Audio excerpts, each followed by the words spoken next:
Hello everyone, this is Serene from Advocate Me. I wanted to thank you all, members of the public and the clients, for all of your support over a very trialing period in the last week. What the events that transpired in the last week reflect is that we are not living in a country or a world where we are genuinely and truly free as human beings. What transpired in the past week, and I will provide a very short recap to the parties that don't know, and also that I had put a video out when I was extremely under serious distress during the week, and I have subsequently taken that video down because every time I do look at it I feel very upset for myself and I wasn't really happy to have that anymore circulating because it was a real moment of suffering for me. A real moment of shock in terms of potentially what our country is truly facing with possible collusion with judges in the Supreme Court of Victoria as well. So I was quite distressed when I made that video, and as you can see I'm still distressed. But that distress is really about my shock with the extent, I think, of the corruption and collusion. What has transpired in the week is that Mr. Jacob Uljay was appointed by the Victorian Legal Services Board from Hall and Wilcox to be a manager of Advocate Me, in the absence of not one client complaint, in the absence of no allegations made of mismanagement of trust monies or any findings of mismanagement of trust monies, in the absence of any professional misconduct, no proceeds of crime, no affiliations or associations that are untoward, and most certainly no criminal charges being brought. The reason for the actions that have been taken against me is because I have been vocal against some very nefarious and corrupt agents of government, whether they are agencies and executive arm of government, statutory bodies, hired by government, whether they are legislative elements in this nation, and most certainly I have been extremely vocal in relation to the Family Court of Australia, in relation to the magistrates' courts, and in relation to the conduct of policing and surveillance in this nation, and the things that I have witnessed, and the traumas of very, very vulnerable people that have approached me for help. I find myself now under attack by these agents. I find myself that in standing up to protect my most vulnerable clients, I am now on that list to be targeted by these agencies. I put a whistleblower complaint on behalf of my vulnerable clients, particularly the grandmother that I spoke to you about. A whistleblower complaint that really sets to expose the real nature of what's happening in this country, sacrificial rituals of people and individuals who are not criminals, innocent people like that grandmother who wanted to defend her grandchild, who clearly has been exposed to some very dangerous elements in his own family who then was backed and supported by Queensland Police, by the Commonwealth Director of Public Prosecutions, Australian Federal Police, magistrates, Family Court of Australia, and so on and so forth. And clearly, when I said I was close to the head of the snake, I was actually very close to the head of the snake. The head of the snake is Operation Noetics, or Noetic. Even that word is extremely disturbing. It's used in the context of spiritual or abstract realities. They're actually telling us that we're in an abstract reality, and in fact, instead of pedophiles being prosecuted in this nation, it's innocent grandmothers who want to protect their grandsons who will be targeted in this nation. Now, the media, instead of wanting to report on what is actually happening in this nation, in this targeting and hiding of child sexual abuse cover-ups involving children, including Indigenous children, family violence cover-ups, neglect, police brutality, police involvement in shocking things, really shocking stuff. So instead of the media wanting to do that, they are engaging in character assassination. Character assassination of Ms. Tefaham. Oh, she's right-wing. She's this, she's that. Most of my clients are not right-wing in numbnuts. They are apolitical intellectuals, mostly elderly, mostly Christian. They are people who value informed consent and freedom. They're people who care about others. They don't buy into political alignments. They are thinkers. Those are my clients. If I want to just correct that record and put that record straight. But I will come back to the media shortly. I've got some words to have with the media. As you know, as soon as I filed the detention towers class action, the government and its nefarious agents knew I was extremely serious. I was a woman of my word. That's right. If I say I'm going to do something, I actually will do it. And so all hell broke loose. And they let the monsters out on me. Now, those monsters don't want to play in the ring, the gladiator ring of the court. You'd think that's where they'd want to play, but they want to play dirty, real dirty, and they can't dig nothing up about me because I'm highly transparent. I'm a real angel, unfortunately for them. I actually care. I'm transparent. You know, and people tell me, oh, Serene, don't play. Don't let them know exactly what you're going to do. Oh, this is where I disagree. You always let your enemy know exactly what you're playing so that they know who you are. And transparency and truth always win because they're the ones that play behind your back. They're the ones that use nefarious, underhanded strategies. My strategies are never underhanded. What I'm saying is not controversial. There's nothing that I'm saying is controversial. I'm saying we should be dealing with things proportionately. We should have proper regulation of procedures and processes, and those things should be administered correctly. I'm talking about medical freedoms, informed consent, freedom of association, freedom of thought, intellectual freedom from non-interference by government.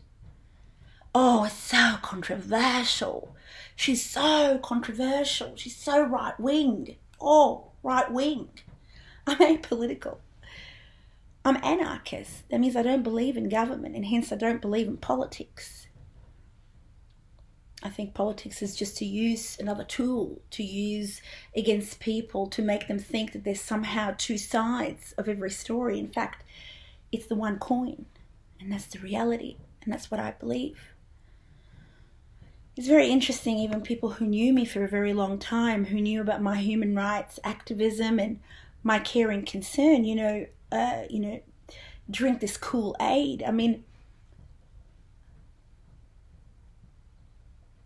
sometimes I say things because English is my third language. So when I was 13 when I came here, so I think it's drink the Kool-Aid or something like that. I think that's what it is. So during the week, I received court documentation from Lander and Rogers, representing the Victorian Legal Services Board, bringing an injunction. An injunction that is a true breach of human rights, an abusive process, malicious and vexatious. They want the details of all the clients of the law practice, not just now, but dating back to the 1st of July 2016. Clearly they've got no powers to do so. They also want to just come in, take all the files, take all of my emails, access to everything, with no word or mention of client approval or client instruction. They just want to ransack all the information. And this is nothing about helping out my clients who they have no instructions from. This is just purely and utterly an exercise in state-sanctioned violence. I was concerned, shocked, that the Supreme Court judge, Justice Forbes, would even humour them in such a short period of time. I received it about 3:30 p.m. I opened it up, apparently 2:15 p.m. the next day. I didn't know what the hearing is about. I thought, oh, directions, fine.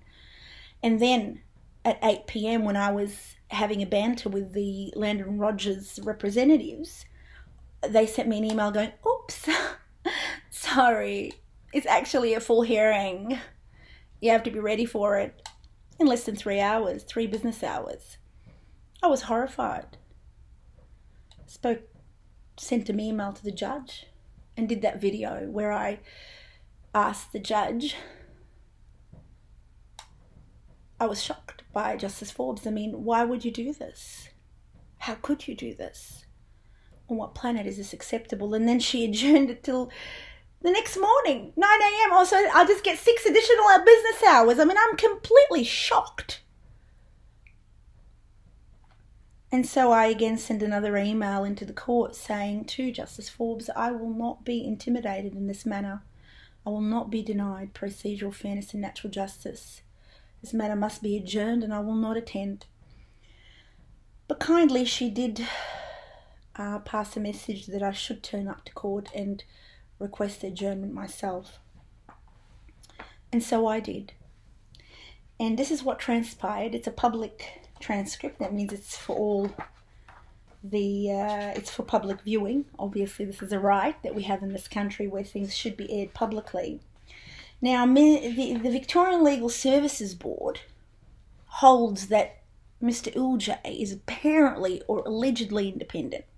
Now this is something you learn with government in this nation, that they often tell you what they're not. So if they say they're independent, it means that they're not independent. If they say it's a trust account, it means it's untrustworthy. They tell you what they're not. Okay? So when someone says, oh, trust me, I'm independent, and you're like, right. Oh, this is trust account. As we've learned, that account gets seized, and apparently they believe they've got access to it without client instruction, without knowledge, without consent, without any awareness. This is called piracy. That's the definition of being a pirate. There is no process. And then they try to justify that they're following the uniform law, and yet they are the ones breaching that law. Now, Victorian Legal Services Board holds Jacob Uljay from Hall & Wilcox as independent, but he's signed an affidavit for them. Okay. Are you represented as well by Lander and Rogers? And if the court makes orders and you're not a named party, how does that work exactly on the question of independence? Mr. Uljay, you're an agent of the Victorian Legal Services Board. You're what is called a hired gun. That's what you are. And that's what everybody understands you to be. So please, to the VLSB and others, don't hold yourself out to be something you're not.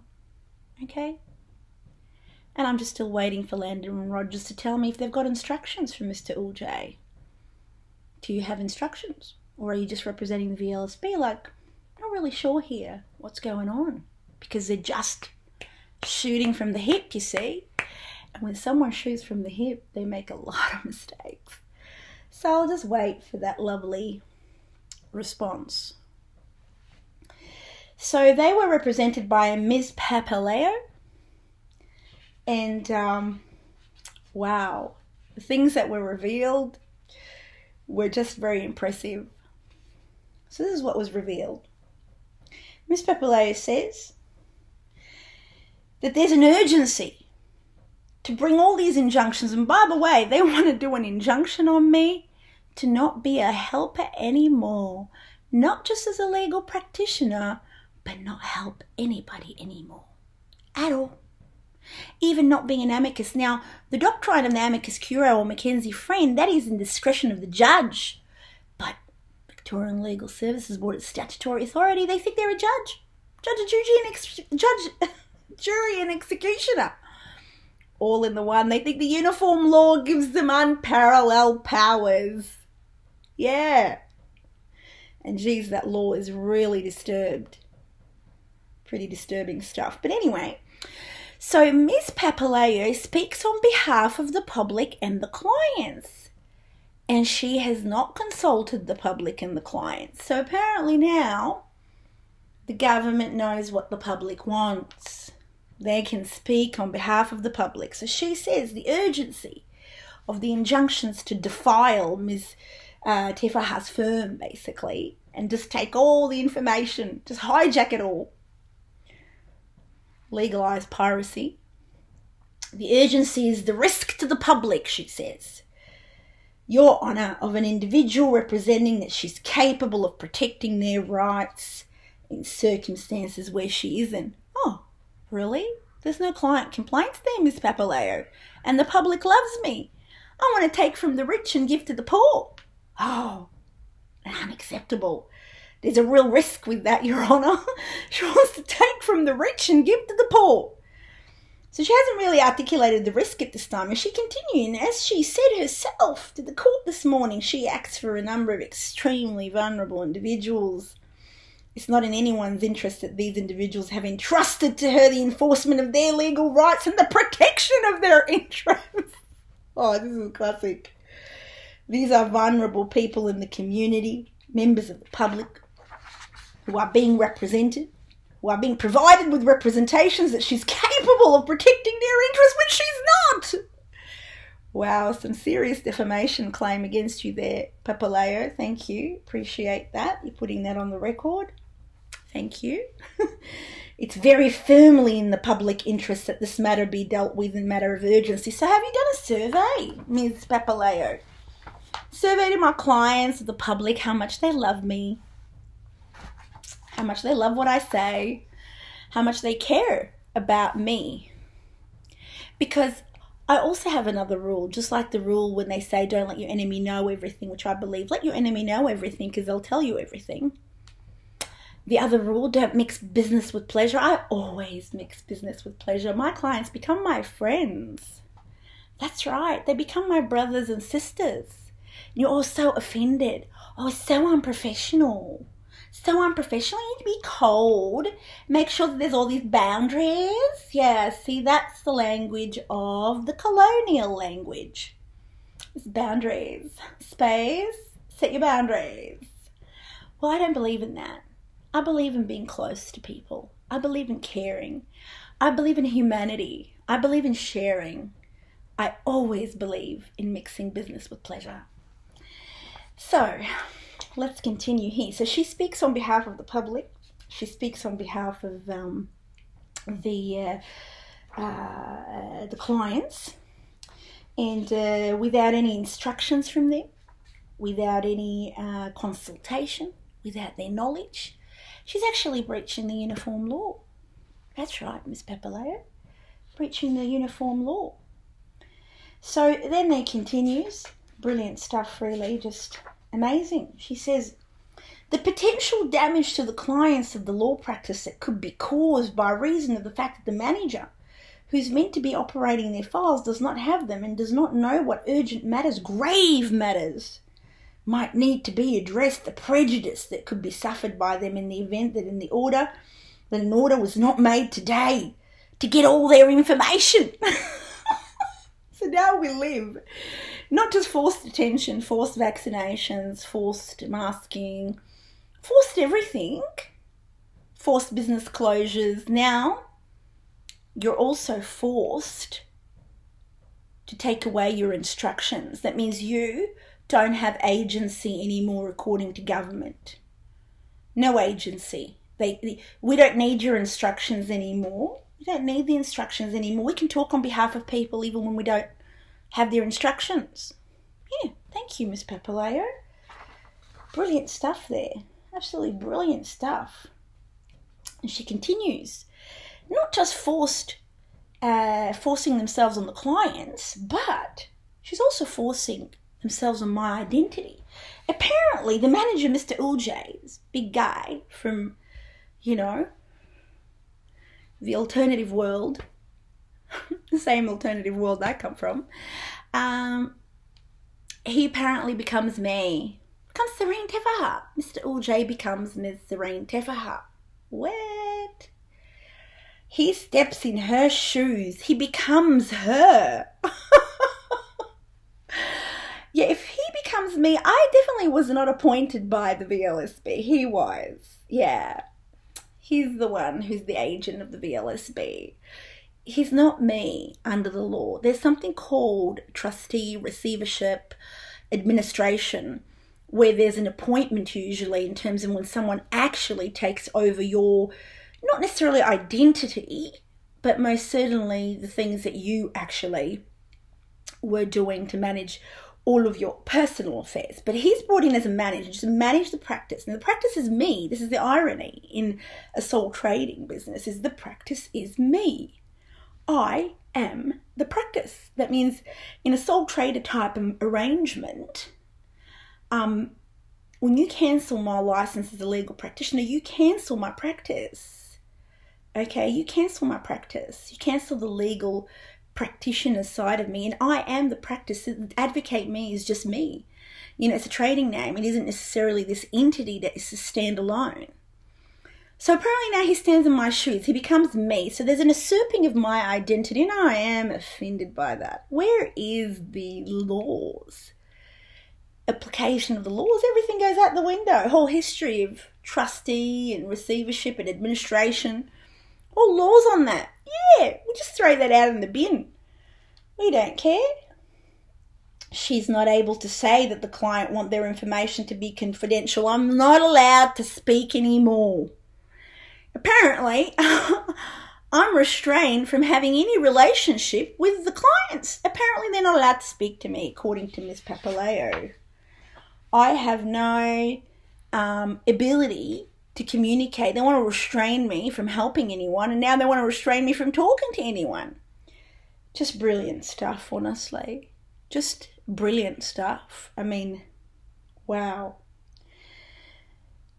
Now, Her Honour clearly picked up on the fact that there's no complaints, and she's gotten a whole tonload of emails from everybody, from the public and the clients, going, we love Serene. And don't you dare touch our files. Now, evidence. There's something called evidence in a court of law, and that's called evidence. Now, I wouldn't have presented that to the court if I was given the right time or the right framework, but in a scenario where there's collusion, or I suspected that there's collusion, I did ask for that help, and that help was forthcoming. So I just want to say thank you so much, because in the absence of that, I don't think Justice Forbes would have perhaps clued on to what is actually going on here, and I'm pretty certain she's definitely clued on to what's going on.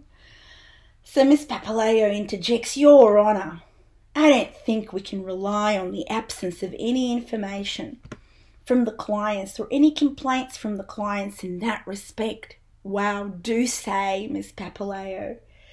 These are individual provided money to Miss Tefaha's law practice in support of a class action against the government. Oh, she clearly knows what's going on.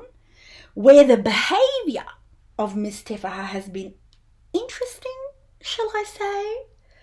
And I do want to take Your Honour to a letter in that respect. Okay. This is really interesting. This is interesting, very interesting, because apparently I'm guilty of being interesting. We can't have that. Not on the law. Lawyers can't be interesting. Doctors can't be interesting in this nation. In fact, anyone who has been licensed by a statutory authority being interesting apparently is a cause of cancellation of their license. Oh, you just can't write the stuff. You just can't even write the stuff. So she continues she plucks out something I said in a video about, the immoral family courts. And she says this, Miss Tefaha says the family court is corrupt, the magistrates court is corrupt, but not so much in the county court, not so much in the Supreme Court, and not in the High Court like the Federal Court. Just the family court. Well, thank you so much, Miss Papaleo. I'm so glad you said that to the Supreme Court judge. Exactly. I don't believe the Supreme Court judges are corrupt. Thank you for putting that in. And thank you for saying that. So the judge heard that and she's like, yeah, she's not really saying this court is corrupt, Miss Papaleo. She's only saying the family court judges. And, of course, the Australian Law Reform Commission has provided reports, so everyone else saying, bring it down, abolish the Family Court of Australia. And you see, this is where the head of the snake is, Chief Justice Ulstergren. Oh, that man, wow. That's right. He put a complaint against me, and he's really worried about the People's Commission, about us bringing a action in the High Court to challenge the Family Law Act, to expose the truth of what's been happening, the trauma that is occurring and has occurred for the last 43 years in this country. We continue. She then states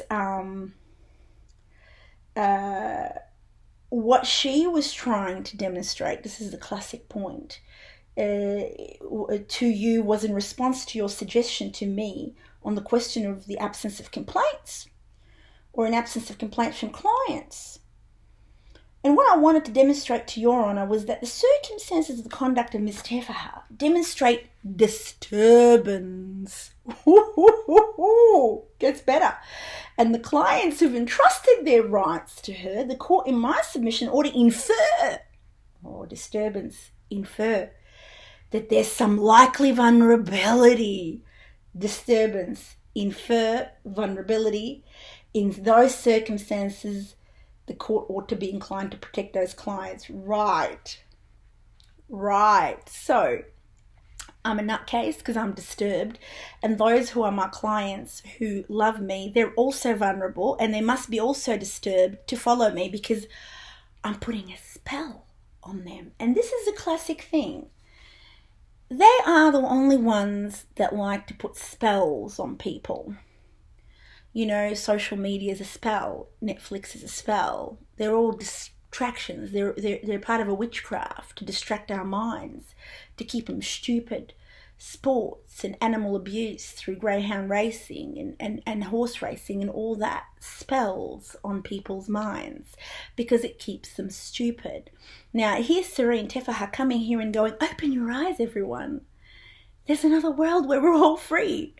We could be free. We don't have to be poor. We can all be rich, in fact. We can all rise up and have access to freedom, liberation from the shackles of colonization. Oh my God, she's a witch. So I respond to this. I say, Your Honour, I've indicated very clearly that we're not dealing today with hypotheticals and notional accusations. There's nothing under the law that forces an individual to deal with any person, even if the VLSB brings in a manager or deems there to be a manager. I don't have control over the clients. What my colleague is saying is somehow I've put a spell on all the clients. They're all not putting a complaint against me. I'm somehow a loony bin, a crazy, inferring that I'm some sort of, a witch of some sort that could control her clients. And that's why her clients haven't actually put a complaint, because I've got a spell on them.